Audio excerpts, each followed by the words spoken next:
Welcome to Marketing Week 3. Last week we looked at Chapter 2 in the textbook, which mostly talked about the marketing planning process. So a large, wide process that starts off with mission and vision and then looks at strengths, weaknesses, opportunities, and threats to the organization. And you were asked to do a SWOT analysis assignment based on a local Parks and Rec fitness center. So I look forward to reading those. And there were some great examples in your textbook that looked at some different trends in society and how those strengthened some aspects of sport and kind of threatened others. So I hope you read those. They were pretty interesting.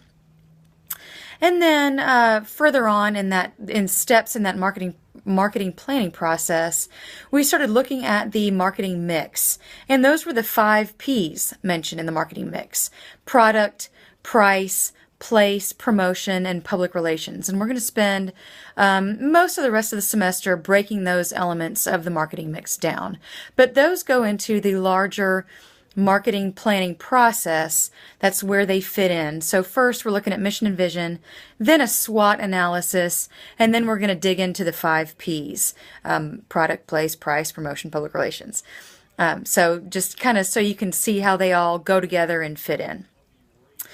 So some comments on assignments I've graded. This week I'm going to be looking at your SWOT analysis assignment.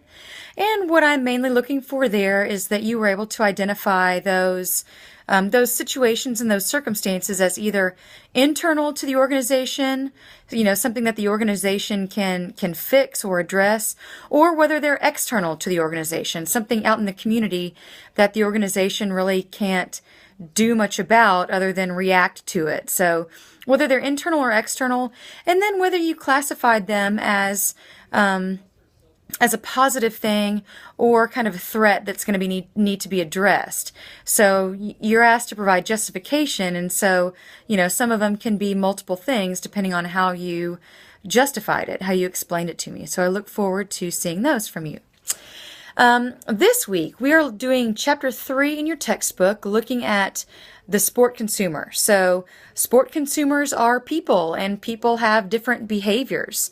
So a lot of what marketing has to do is examine the psychology of the sport consumer. How are they influenced in their decision making? What makes them want to spend their money on a sport product? And we're going to look at some individual factors and some environmental factors that influence that behavior. For example, friends and family, it turns out, are a big influence in what kind of money we spend on our sport experiences. So we're going to look at those individual and environmental factors, and then we're also going to look at how decisions are made to either become involved in or stay involved in a sport experience. So we're going to look at the various stages of the consumer's decision-making process. So things that are due this week and in the near future. This week we have a quiz. So that you're going to need to reference all of your readings and any reading that I gave you in a PowerPoint. If I gave you an article or a website in one of the PowerPoint presentations, that is fair game as well. And remember that when you're looking at those presentations, view them in slideshow mode or the links won't work. So you need to view them in slideshow mode to be able to see the videos and the links. And then next week, in next week's content, you'll be able to see your current issue number 1.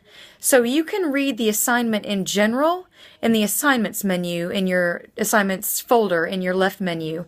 But the question is going to be elaborated on a little bit more, and you'll see the link to submit it in next week's content. So in the week 4 content, you'll see a little bit of elaboration on that question number 1 on the current issues assignment. And it's dealing with Native American imagery in sports. And this has been a big issue that we've heard about in recent years. So there are some issues and arguments on both sides, and I look forward to you digging into those. So have a good week. Let me know if I can help you in any way. Thanks for being in this class with me, and I'll catch you next week.